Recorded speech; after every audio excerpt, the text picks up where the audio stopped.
यहाँ पे एक्स्ट्रा पैसा भी डाल देंगे तो प्रॉफिट में भी आ जाएंगे। चलिए ठीक है सर, सीएट टायर्स 3450 पर इन्होंने 34 शेयर्स ले रखे हैं, इसमें क्या करना चाहिए? एग्जिट। शेयर टायर में ब्रेकआउट कंप्लीटली फेल हुआ है 3728 पे।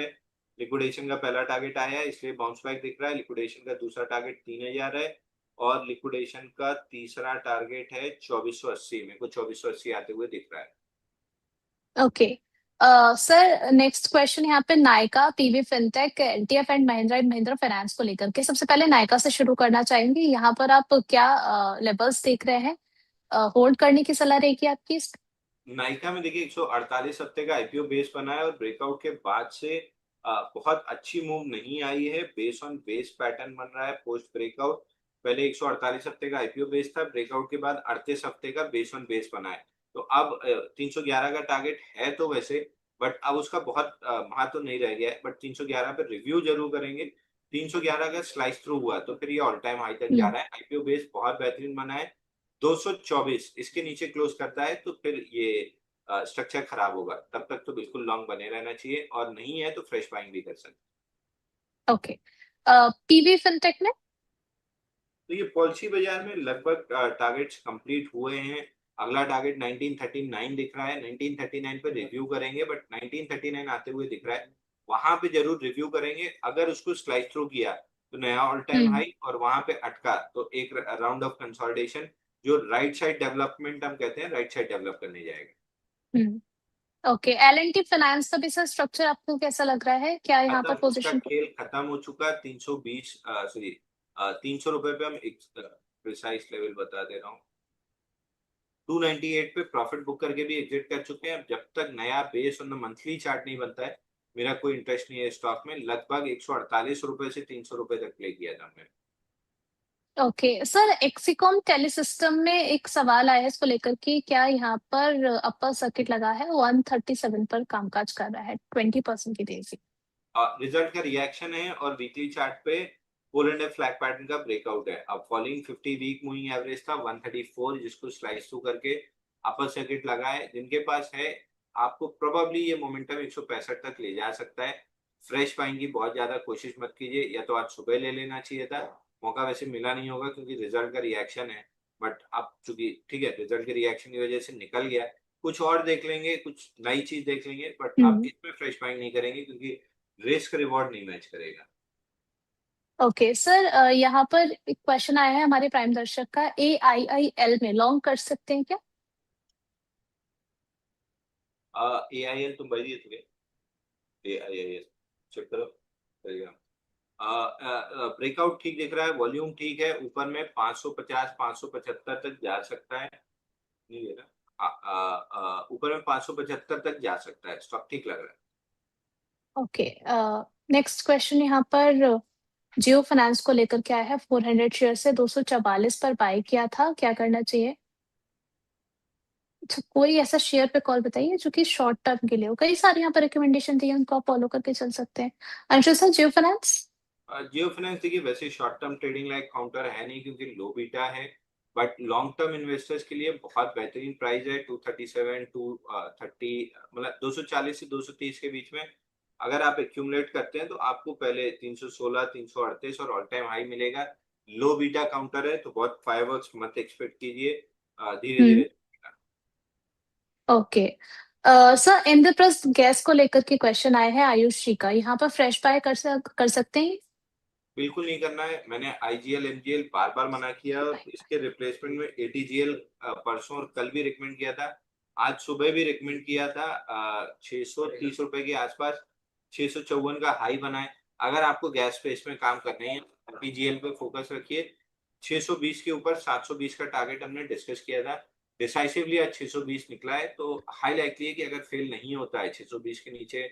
आज का लो है 614। अगर इसके नीचे क्लोजिंग आती है तो स्ट्रक्चर खराब होगा, नहीं तो ये 720 रुपए तक जा रहा है। Okay sir, Adani energy solution 1380 पर इनकी बाइंग प्राइस है, शॉर्ट टर्म व्यू जानना चाह रहे हैं। अदानी इंसॉल आज हमने बाई दिया है from a trading point of view. ऊपर में 1480 रुपए तक का टारगेट दिख रहा है। बट अब ये स्कैल्पिंग ट्रेड्स हैं। जो बड़ा मूव बड़ा पैसा था वो खत्म हो चुका है। अब इधर उधर की स्कैल्पिंग 50-60 रुपए के लिए बिल्कुल पे किया जा सकता है।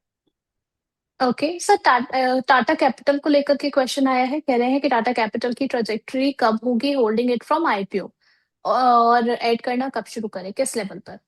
देखिए, अगर आप मेरे को 1.5 साल से सुन रहे हैं तो आपके पास होना ही नहीं चाहिए। सेकंड आईपीओ बेस का जब ब्रेकआउट फेल हुआ था 347 पे, तभी आपको एग्जिट कर देना चाहिए था, ये जानते हुए कि आईपीओ स्टॉक्स में जब तक आईपीओ बेस्ड है, उनका टारगेट है, तभी तक आपको लॉन्ग करना है और टारगेट पे बुक करना है, या फिर ब्रेकआउट फेल होता है तो स्टॉप लॉस पे बुक करना है। पहले ब्रेकआउट ने अच्छा पैसा दिया है, दूसरे ब्रेकआउट ने छोटा सा पैसा आपसे ले लिया है। नेट पे 50% सही थे लेकिन प्रॉफिटेबल थे। वहां से देखिए ऑल टाइम लो हम्म। पे खड़ा है, तो अभी मेरे को जब तक आईपीओ बेस नहीं बनता है तब तक मेरे लिए बाइंग बनेगा ही नहीं कहूंगा।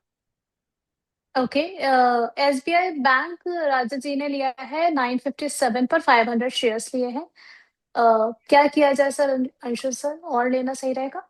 एक बार 927 रुपए आते हुए दिख रहा है, 927 पे रिव्यू करेंगे। अगर वहां पे संभला तो बाई करना स्टार्ट करेंगे for a bounce back towards 1020 30 और जो। ओके, अशोका लेलैंड 180 पर बाएंगे। अशोक लीलैंड तो मैं लगभग 200 रुपए के आसपास एग्जैक्ट लेवल मार्क कर देता हूँ। 201 रुपए 80 पैसे के आसपास से डिस्कस करते आ रहा हूँ कि ये स्टॉक 126 रुपए आ रहा है, तो अभी तो बहुत खराब लग रहा है। चलिए सर, जेएसडब्ल्यू सीमेंट में क्या बाय कर सकते हैं? Same Tata capital, Bajaj housing finance, JSW cement, जब तक आईपीओ बेस नहीं बनते हैं बाइंग नहीं करना है। जेएसडब्ल्यू सीमेंट में आईपीओ बेस बन रहा है, पहला ब्रेकआउट फेल हुआ था 21 अप्रैल को, आज सेकंड ब्रेकआउट अटेम्प्ट है, बट प्रॉब्लम वॉल्यूम की है, केवल 300% वॉल्यूम राइज है। इतनी बड़ी कैंडल और सारी चीज के हिसाब से लगभग 400-500% वॉल्यूम राइज होना चाहिए था। नॉनदलेस डे एंड तक वेट करेंगे, अगर 127.85 के ऊपर क्लोजिंग आती है तो 144 के लिए बाई कर सकते हैं। तो आज के डे एंड का मैं वेट करूंगा, अगर क्लोजिंग ठीक ठाक हाइस के आसपास आती है तो बिल्कुल बाई करना चाहिए। ओके, यहाँ पर एक क्वेश्चन आया है sir, NH and max health care को लेकर के, यहाँ पर इन अपने पोजीशन को होल्ड करना चाहिए और क्या करंट मार्केट प्राइस पर अभी और ऐड कर सकते हैं? स्टॉक का नाम रिपीट कीजिए। Sir, NH and max health care. देखिए, मैक्स हेल्थ में तो 1057 का ब्रेकआउट बना है, जो पहले भी डिस्कस किया था कि 1057 का ब्रेकआउट बनता है तो 1121 तक जा सकता है, ऑलमोस्ट देयर। अब 1121 मेजर रेजिस्टेंस है, 1121 के ऊपर क्लोज करता है तो वीकली चार्ट पे स्ट्रक्चर चेंज होना स्टार्ट होगा। तो 1121 के ऊपर जब वीकली क्लोज करे तब एक बार सवाल पूछेगा। नारायण हृदयालय एनएच पे एक बार आपको बाउंस बैक में 2040 तक मिल सकता है। लॉन्ग प्ले करना है तो एक बार किया जा सकता है। आपका स्टॉप लॉस 1800 का आएगा, टारगेट 2040 का है। प्रॉब्लम यह है कि रिस्क रिवॉर्ड में 1:1 का रेशियो आ रहा है, तो मैं ऐसे ब्रेकआउट अवॉइड कर देता हूँ।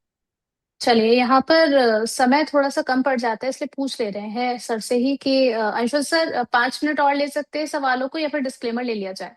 ले लीजिए, 5 मिनट का समय है मेरे पास। चलिए, दिलीप कुमार जी का क्वेश्चन है हेक्सावेयर को लेकर के, आपका व्यू इस पर क्या रहेगा सर?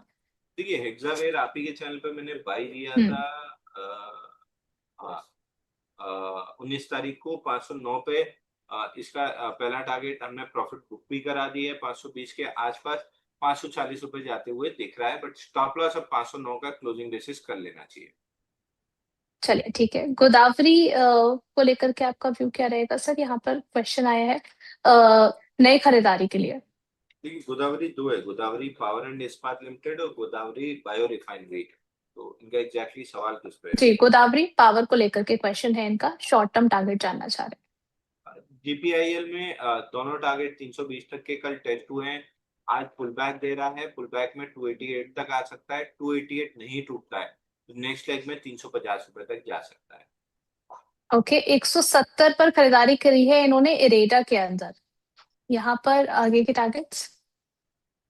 एडा अभी हमने डिस्कस किया कि 1-1.5 साल अभी और नहीं चलेगा, निकल के आपको बेटर है कि उस पे चले जाइए, बायोकॉन पे आप, या हम्म। एटीजीएल पे, बायोकॉन पे, किसी पे भी चले जाइए, बट ये स्टॉक आपको, या आईयूसी में चले जाइए। 1-1.5 साल बाद ये स्टॉक आपको इसी जोन में वापस मिलेगा। ओके, नेक्स्ट यहाँ पर क्वेश्चन आया है सर, दिव्यानी इंटरनेशनल को लेकर के 115 पर चल रहा है, स्टॉक स्ट्रक्चर कॉन्फिडेंस दे रहा है आपको कुछ? नहीं, देवयानी थोड़ा सा खराब लग रहा है, ओवरहेड सप्लाई बहुत ज्यादा है, आप चार्ट पे ही देख लेंगे हम्म। ओवरहेड सप्लाई है। कम से कम 221 पार करे तब बाउंस बैक में 121 पार करे तो बाउंस बैक में 136 मिल सकता है। मेरा बहुत इंटरेस्ट नहीं है इस काउंटर में। ओके, यहाँ पर हमारे जो दर्शक है इनकी बाइंग प्राइस ही 121 की है, तो अब भी अगर बने हुए हैं तो बने 4-5 रहे रुपए इसमें। का लॉस है, निकल जाना चाहिए। ओके, चलिए ठीक है। यहाँ पर प्रेकॉल को लेकर के सॉरी सवाल आया है। 630 की बाइंग है अभिमन्यु कुमार जी की, क्या करना चाहिए इन्हें आगे? एग्जिट कर लेना चाहिए। प्रीकॉल नीचे लग रहा है 513 तक इमीडिएट लिक्विडेशन में आ सकता है। चार्ट पे आप देख रहे हैं ओवरहेड सप्लाई है तो एग्जिट कर लेना। ओके, नेक्स्ट यहाँ पर हुनासा 577 पर इन्होंने खरीदारी की है, आपका इंसाइट इसको लेकर के क्या है? पुनासा में आज ब्रेकआउट आते आते रह गया but overall IPO based breakout जो 46 हफ्ते का है सस्टेन कर रहा है, तो फ्रॉम अ ट्रेडिंग पर्सपेक्टिव थोड़ा सा अवॉइड कीजिए। इन्वेस्टिंग पर्सपेक्टिव से होल्ड कीजिए। 387 और 443 ये दो टारगेट आपको मिल सकते हैं। चलिए ठीक है। यहाँ पर सर सबमिट सिक्योरिटी लेना सही रहेगा या फिर नहीं? अभिषेक मिश्रा जी का क्वेश्चन है। स्टॉक का नाम रिपीट कीजिए। सबमिट सिक्योरिटी सुमित 1593 पर चल रहा है। सिक्योरिटी नहीं, ओवरहेड सप्लाई बहुत ज्यादा बिल्ड है, कंप्लीटली अवॉइड करना चाहिए इस काउंटर को। कंप्लीटली अवॉइड करना है। पूनम चौहान जी का क्वेश्चन है, सर टिप्स म्यूजिक में बताइए, यहाँ पर होल्ड करें अपनी पोजीशन या फिर प्रॉफिट बुक कर लें यहाँ से? होल्ड करना चाहिए। टिप्स में अगेन वही टॉप प्रेडिक्ट करने की जगह टारगेट लगाना मतलब टॉप प्रेडिक्ट करना, तो टॉप प्रेडिक्ट करने की जगह स्टॉप लॉस मॉडिफाई करते चलिए। 640 का स्टॉप लॉस ले लीजिए, होल्ड कीजिए। चलिए ठीक है। नेक्स्ट यहाँ पर क्वेश्चन आया है श्रीराम फाइनेंस को लेकर के ही है, अभी हम इसको डिस्कस भी कर रहे थे। 1083 की क्वांटिटी है यहाँ पर और अच्छा 1083 पर 223 की इनकी